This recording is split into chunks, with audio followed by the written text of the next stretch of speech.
பாஸ்லேருந்து வந்துட்டேன், அதனால நான் படம் பண்ண போறேன் அப்படின்றது ஒரு மைண்ட்ல நான் தாட்டா வச்சுக்கல.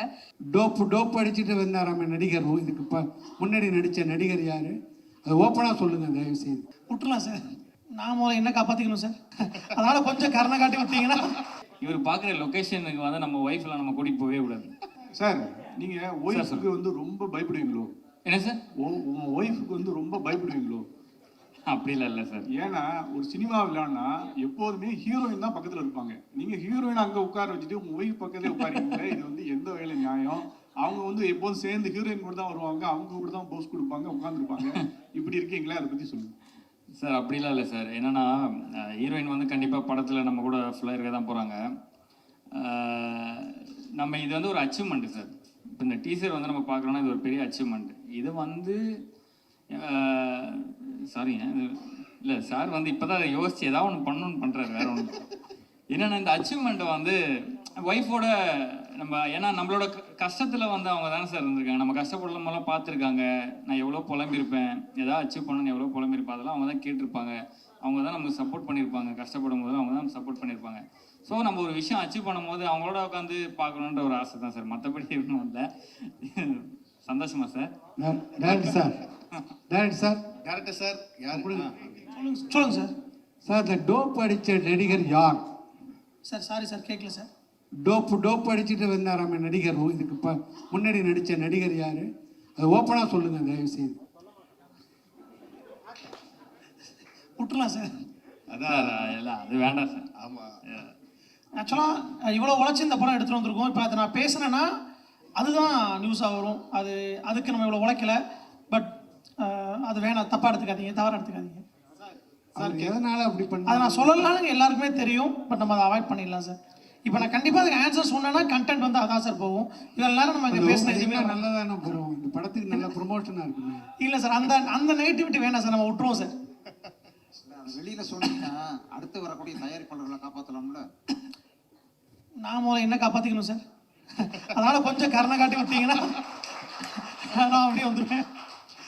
Sidhu, I got a question to Sidhu. Yeah. Sir. On Sir.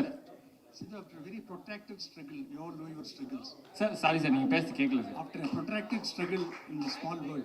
Mic கொஞ்சம் கரெக்டாக சாருக்கு இது பண்ணி கொடுங்களேன். Hello? Yeah. கேட்குறதா? கேட்குது sir. After a protracted struggle, அந்த ஒரு வேர்ல்ட்லேருந்து வந்திருக்கீங்க. முதல் படமே ஹெவனாக அமைஞ்சிருக்கு. அந்த டார்க்னஸையும் சொல்லுங்க, பிரைட்னஸையும் சொல்லுங்க. And you got a very very rosy bright future. Wishing you one. Sir sir எனக்கு சத்தியமாக புரியல சார். இல்ல, அதாவது என்ன சொல்றாங்கன்னா முதல் படத்திலே வந்து ஹெவனும் வந்திருக்கு, டார்க்கும் வந்திருக்கு. ஹெவனும் வந்திருக்கு. உங்களோட dark side of the life we all know. But அதையும் மீறி வந்திருக்கீங்க. We all wish you a very great future. Okay. Rosy சைடையும் சொல்லுங்க, அந்த டார்க் சைடையும் சொல்லுங்க after your first movie. The bright. அதாவது முதல் படத்துல உங்களுக்கு ஹெவனா இருந்தது என்ன, அதாவது ஹெல்லா இருந்தது, டார்க்கா இருந்தது என்ன அப்படின்றத அவர் கேட்கிறார் கேள்வியா. ஓகே ஓகே, புரியுது. ஹெவனாக இருக்கிறத நான் ஃபர்ஸ்ட் சொல்லிடுறேன். என்னென்னா ஃபர்ஸ்ட் இந்த ப்ராஜெக்ட் நம்ம கிடச்சதே ஒரு ஹெவன் தான் சொல்லணும். அதான் சொல்லல, அந்த ஒரு பேட் டைமை தாண்டி ஒரு குட் டைம் நான் வந்தேன்னு சொன்னேன் சார். அது இந்த ப்ராஜெக்ட் கிடச்சதே எனக்கு வந்து ஒரு ஹெவன் தான் சார். ஏன்னா இது ஒரு சூப்பரான ஒரு ப்ராஜெக்ட். இது அவ்வளோ ஈஸியாக அமையாது இல்லை. இந்த மாதிரியான ஒரு கேரக்டர், ஒரு ஆர்டிஸ்ட்டுக்கு வேறு என்ன வேணும்? நம்மளை வந்து நம்ம ஒரு சேலஞ்சிங்காக நம்மளை ப்ரெசென்ட் பண்ணிக்கணும்னு தான் எல்லா ஆர்டிஸ்ட்டும் நினைப்பாங்க. ஸோ அது இந்த மாதிரி ஒரு நல்ல டீம், நல்ல கதை, ஒரு சூப்பரான ஒரு ப்ராஜெக்ட் நமக்கு கிடைக்கும் போது அதுவே ஒரு பெஸ்ட்டு ஒரு மூமெண்ட்டாக நான் பார்க்குறேன். இது என்னோட ஹெவன் தான் நான் சொல்லுவேன் சார். அதான் சார், டார்க் வந்து என்ன சொல்லணும் அப்படின்னா பாருங்க, நைட்டு தூங்க விட மாட்டேங்கிறேன்னு சொல்றாரு சார். டார்க் வந்து டார்க் எதுவும் இல்லை சார். டார்க் எதுவும் இல்லை இதை பொறுத்த வரைக்கும். எனக்கே சார் ஃபர்ஸ்ட் டைம் இவரை நான் நடிக்க கூப்பிடும்போது நானே மன உளைச்சல கூப்பிடுறேன். சார் சீரியல் நிப்பாட்டிங்க சார், நிப்பாட்டியாச்சு அப்படிங்கிறாரு. எனக்கு என்ன தோணுது, நம்ம பேடவே பிரச்சனை அவரை அட்டாக் பண்ணிச்சுன்னு தோணுது. அப்படிதான் உள்ளே வந்தார். But okay talk Sidhu sir, இல்லை நான் கரெக்டாக அதே மாதிரி எனக்கு இந்த ப்ராஜெக்ட் வந்து அமையும் போது நான் சீரியல்ஸ் பண்ணிக்கிட்டு இருந்தேன். கரெக்டாக அது முடியுது, அடுத்த நாள் எனக்கு இந்த ஆஃபர் வந்தது. ஸோ அதுவே ஒரு பெரிய ஒரு நல்ல ஸ்டார்ட்டாக நான் பார்த்தேன். ஓகே, இது கரெக்டாக முடியுது, அடுத்த நாள் இது வருதுன்னும் போது ஏதோ சம்திங் ஒரு குட் ஸ்டார்ட் அப்படின்றது தான் நான் நினச்சேன் சார். சிது சார் இங்கே லெஃப்ட் அதே தான் அங்கே சொல்லுங்கள் சார். நீங்கள் பல வருஷமாக ஸ்ட்ரகிள் பண்ணிட்டு இருக்கீங்க. உங்கள் லக்கி சாம் வந்த உடனே டோட்டலாக வந்து வீடியோ போட ஆரம்பிச்சு ரொம்ப ஹாப்பியாக இருந்தீங்க. இப்போ வந்து எல்லாருக்குமே ஒரு பெரிய நடிகர்களுக்கு புதுசாக லான்ச் பண்ணும்போது பிரசாத் லேப் தான் பெரிய கனவாக இருக்கும். அந்த ஸ்டேஜில் போய் நின்று பேசும்போது பெரிய ஆக்டர் ஆகும்போது தான் இது மாதிரி வந்து பெரிய பெரிய ஹோட்டலில் வைப்பாங்க. ஸோ நீங்கள் பெரிய ஆக்டர் ஆகிட்டீங்களா இல்லை அந்த எண்ணம் இருக்கா உங்களுக்கு? சார் நான் இப்போதான் சார் நான் வந்து இப்போதான் படிப்படியாக இப்போதான் சார் முதல் படிக்கட்டிலே காலை வச்சுருக்கேன். அதனால் இன்னும் போக போக தான் சார் வரும். சார் அப்போ உள்ள நீங்க உங்கள்கிட்ட ப்ரொடியூசர் சார், இப்போ நீங்க பேசுனீங்க ஒரு சில மூவிஸ் வந்து தியேட்டர்ல என்ன நம்ம ப்ரமோஷன் பண்ணாலும் தியேட்டர்ல வரக்கூடிய ஆடியன்ஸோட எண்ணிக்கை ரொம்ப கம்மியா இருக்குன்னு சொல்றீங்க.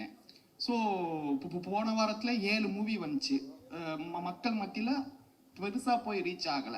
ஸோ இதுக்கு என்ன காரணம் நான் நினைக்கிறேங்க? தியேட்டர்ஸ் ஓனர்ஸ் கிட்டக்க என்ன மாதிரியான விஷயங்கள் இருந்தால் நல்லா இருக்கும்னு நினைக்கிறீங்க?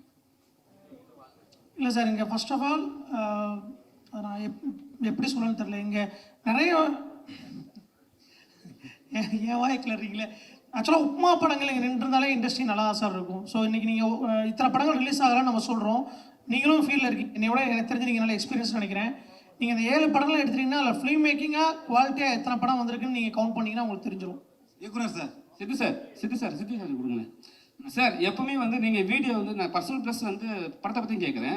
வீடியோ வந்து உங்கள் ஒய்ஃப் கூட போடுவீங்க, அப்புறம் உங்கள் மச்சினிச்சு கூடலாம் வந்து பேசுவீங்க. அப்போ வந்து ஒரு கிளாஷ் ஆகும் உள்ள வீடியோலே. ஸோ வந்து கண்டிப்பாக ஷூட்டிங்ஸாக வந்திருப்பாங்க. ஹீரோயின்ஸ் கூட வந்து முத்த காட்சியெலாம் இருக்கும்போது என்ன ட்ரீட் பண்ணாங்க, அங்கே என்ன நடந்தது, வீட்டுக்குள்ளே போய் என்ன நடந்தது? ஆனால் நீங்கள் எதிர்பார்க்குற மாதிரி அந்த மாதிரி எந்த காட்சியுமே வைக்கலண்ணா. அந்த மாதிரி கதையும் இது இல்லை. அந்த மாதிரி காட்சியில் எதுவும் வைக்கல. அதே மாதிரி இவர் பார்க்குற லொக்கேஷனுக்கு வந்து நம்ம ஒய்ஃப்லாம் நம்ம கூட்டிகிட்டு போகவே கூடாது. ஏன்னா எனக்கே வந்து கழுத்துலேருந்து ஃபுல்லாகவே கால் வரைக்குமே வந்து அவ்வளோ பாடி பெயின் நான் சொல்லியிருக்கேன். அந்த மாதிரி லொக்கேஷனுக்குலாம் நம்ம தயவுசெய்து நீங்களும் போயிடாதீங்க, நானும் போகல, நான் ஒய்ஃபெல்லாம் கூட்டிகிட்டு போகல. அந்த மாதிரி தான். இயக்குனர் சார், சார் இங்கே சார் சொல்லுங்கள் சார். இருண்ட சொர்க்கம் அப்படின்னு வந்து தமிழில் அழகாக டைட்டில் இருக்கு. அது டார்க் ஹேவன், அது நீங்கள் இங்கிலீஷில் டைட்டில் வச்சுருக்கீங்க, அதுக்கு என்ன காரணம்? முதல் படத்துலேயே வந்து சாரை வந்து போலீஸ் ஆஃபீஸராக இறக்கிருக்கீங்க, அதற்கு என்ன காரணம்? 2 கொஸ்டினுக்கு ஆன்சர். இல்லை, நான் எல்லா ஊருட்டையும் கேட்டேன், சார் தான் வந்தார் கதை சொன்ன பிறகு. அதான் ரியாலிட்டி. போலீஸாக நல்லா இருப்பாங்க, அந்த ஒன்றும் இருக்குது. ஓகே, நான் ஒரு ஒஸ்ட்ல இருந்து நீங்கள் மேலே போகும்போது எல்லாத்தையுமே கதை சொல்லிருந்தேன். ஆக்சுவலாக சாரை பார்க்கறதுக்கு ஒரு 1 வீக் பிஃபோர் நான் 2 ஹீரோட்ட கதை சொல்லியிருந்தேன். ஸோ எனக்கு அன்னைக்கு இருந்த டைம்ஸ்க்கு நான் அந்த படத்தை மூவ் ஆன் பண்ணணும் அப்படிங்கிறது மட்டும்தான். ஸோ அன்னைக்கு எனக்கு கூட இருந்த 2 பேர் தான், ஒன்று ஷரண் ப்ரோ, இன்னொரு கோபால் சார். ப்ராஜெக்ட் எப்படி எடுத்துகிட்டு போகலாங்கிறது மட்டும் தான் இருந்துச்சு. ஸோ எனக்கு இப்போ டீமாகவே நாங்கள் பேசும்போது ஒரு சில கமெண்ட்ஸ் என்ன சொன்னாங்க, ஏன்னா இப்போ சுத்து ப்ரோவை போய் நீங்கள் பார்த்தீங்கன்னா ஃபுல் அண்ட் ஃபுல் வந்து பியரோட தான் இருப்பாங்க. ஸோ எனக்கு அவர் காப்பா செட் ஆவார் அப்படிங்கிற கான்ஃபிடன்ட் எனக்கு ரொம்ப இருந்துச்சு. இன்னொன்று, நான் ஆக்சுவலாக D3க்கும் அப்போ நான் பேசினேன். சார் வந்து ராஜாராணி பண்ணிகிட்டு இருந்தாங்க, அவரோட ரீக்ரியேஷன் வீடியோ எனக்கு ரொம்ப பிடிக்கும். என் பிரதர் தான் வந்து அதை அனுப்பிச்சு பார்க்க சொன்னாப்புல. ஐ திங்க் என் ஞாபகம் கரெக்ட்னா தெரியும்னு நினைக்கிறேன், அது இன்னும் யூடியூப்பில் இருக்கும்னு நினைக்கிறேன். அந்த வீடியோ எனக்கு அனுப்பிச்சு இவர் நல்லா பெர்ஃபார்ம் பண்ணுறாரு. அப்போ சுத்தூன்லாம் எங்களுக்கு தெரியாது, இவர் நல்லா பெர்ஃபார்ம் பண்ணுறாரு, நீங்கள் பாருன்னு சொல்லி 2000 சம்திங் இயர் ஞாபகம் அனுப்புனாங்க. நானும் கால் பண்ணேன். ஸோ அதுக்கப்புறம் தான் நான் பிரஜன் சார்கிட்ட நான் போனேன். இன்னும் டைட்டில் என்ன பண்ணால், அந்த மேக்கரிங்கிறது ரொம்ப அழகான ஊர் சார். கதை வந்து அந்த மேக்கரிங்கிற மலை கிராமத்தில் ஒவ்வொரு 7 வருஷத்துக்கு அப்புறம் வரக்கூடிய ஜூன் மாதத்தில் ஆண்கள்லாம் இறந்து போவாங்க அப்படிங்கிறது நம்பிக்கை. ஸோ அதனால் அந்த டார்க் அப்படிங்கிறத நான் ஆட் பண்ணி டார்க் ஹெவன் வச்சேன், அவ்வளோதான். சார் வணக்கம். இங்கே இந்த பாருங்க, இந்த படத்தை வந்து அடர்ந்த காடு வனப்பகுதியில் எடுக்க காரணம் என்ன? ஏன்னா மலையில் வந்து கேமராலாம் தூக்கி போகிறது கஷ்டமாக இருந்துச்சுன்னு சொல்கிறீங்க, அங்கே என்ன ஸ்பெஷல்? ஸ்பெஷல் இல்லை சார், மலை கிராமத்தில் எடுத்தால் நல்லாயிருக்கும், அவ்வளோதான்.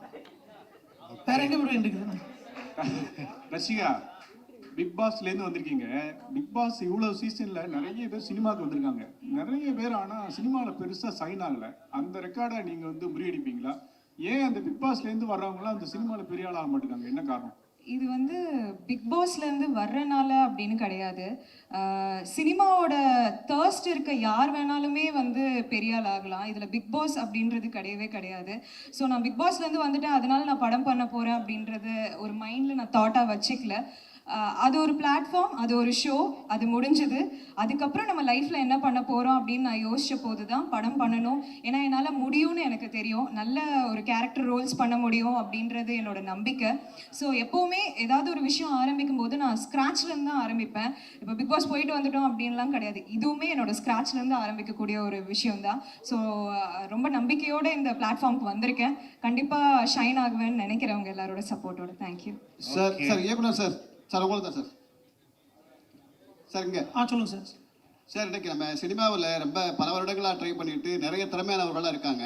அந்த மாதிரிப்பட்டவங்களுக்கு பல பேருக்கு வாய்ப்பு கிடைக்க மாட்டேங்குது. ஆனால் யாரோ ஒருத்தருக்கு கிடைக்கும் பொழுது அதை சரியாக பயன்படுத்திக்காம யார் நமக்கு வாய்ப்பு கொடுத்தாங்களோ அவங்கள நோகடிச்சிட்டு இந்த மாதிரி பண விரையெல்லாம் பண்ணிட்டு போகிறாங்க. இந்த மாதிரி உள்ளவங்களுக்கு நீங்கள் என்ன சொல்ல விரும்புறீங்க சார்? சரி சார், ஒரு ப்ராஜெக்ட் வந்து நம்ம நம்பி தான் ஒருத்தரை கூப்பிடுறோம் சார். ஆக்சுவலாக ப்ராஜெக்ட்னு இல்லை, நம்ம லைஃப்லேயும் யாருக்கு எந்த கமிட்மெண்ட்டும் நம்ம அவங்களை கொடுத்துட்டோம்னா அதை முடிக்கணும் சார். இல்லைன்னா கமிட்மெண்ட் கொடுக்கக்கூடாது. அதுதான் நான் நினைக்கிறது. ஸோ நீங்கள் ஒன்ஸ் உள்ளே வந்த பிறகு நீங்கள் கார்னர் பண்ணுறதா இருக்கட்டும், இல்லை டாமினேட் பண்ணுறதா இருக்கட்டும், அது நாட் ஓன்லி சினிமா, எல்லாரோட லைஃப்லையுமே அதை அவாய்ட் பண்ணுறதுங்கிறது பெஸ்ட் தான் சார். நான் இந்த சினிமாக்குன்னு சொல்லலை, என் பாஸ்ட்டுங்கிறது இப்போ அதை நான் வந்து சாக்கணும்னு நினைக்கிறேன். அது என்னோடய இருக்கட்டும், அதை ஏன் நான் உங்கள் மேலே அள்ளி தெளிக்கணும் அப்படிங்கிற ஒன்று தான். ஸோ மற்றபடி இது பெருசாக எதுவும் இல்லை சார். டேரக்டர் சார், சார் அப்படியே லெஃப்ட் சார், லெஃப்ட் இங்கே சார், ஒரு நிமிஷம். ஓகே சார், இப்போ என்னன்னா ஹீரோ வந்து பெரிய ஒரு குற்றச்சாட்டு மேலே வச்சாங்க. எனக்கு சேஃப்டியே இல்லை, மேலேருந்து கீழே விழுந்த உடனே நடிக்க சொன்னாங்க, 1 வீக் லீவு கேட்டாங்கன்ட்டு. ஒரு வேளை வந்து அந்த நீங்கள் எடுத்த ஹீரோ வந்து இந்த சேஃப்டி இல்லைன்னு சொல்லிட்டு தான் பயந்து ஓடிட்டாரா, இல்லை வந்து நீங்கள் நல்லாவே சேஃப்டி கொடுத்தீங்களா? அதை பற்றி சொல்லுங்கள். இல்லை, நான் அவன் போட்ட ஒரு பாயிண்ட்டுக்கே வருத்தப்பட்டிருக்கேன். இப்போ நீங்கள் இதையும் சேர்த்து கோத்து விட்றீங்க. ஆக்சுவலாக அது வந்து தப்பு தான் சார், அதை நான் இல்லைன்னு சொல்லலை. பட் ஆனால் நம்ம சேஃப்டி வச்சுருந்தோம். இப்போ நான் அதுக்கும் பேரை சொன்னால் அது கான்ட்ரவர்சியாக தான் ஆகும். ஓகே, இல்லை யா என்ன மேட்டர்னா, ஆனால் ஸ்டண்ட்டில் வந்து யூஸ்வலாக அதெல்லாம் நடக்கணும். அது நான் சும்மா ஒரு காமெடிக்காக நான் சொன்னேன். அது சேஃப்டி இல்லைன்னுலாம் கிடையாது. சேஃப்டி வச்சுட்டு தான் அத்தனை ஸ்டண்ட் டீம் எல்லாமே வச்சு தான் பண்ணாங்க. அது வந்து அது யூஸ்வலாக நடக்கிறது தான். அது தவிர்க்க முடியாது. இல்லை ஸ்டண்ட் சீக்வன்ஸில் எங்கேயாவது சின்ன சின்ன அடியெல்லாம் படுறது வாஸ்தவம் தான். அதனால சேஃப்டி இல்லைன்னுலாம் கிடையாது. அதுக்கும் அந்த இதுக்கும் சம்மந்தம் இல்லை. அது வேற மேட்டர். சூப்பர். தேங்க்யூண்ணா, thank you so much for your lovely questions.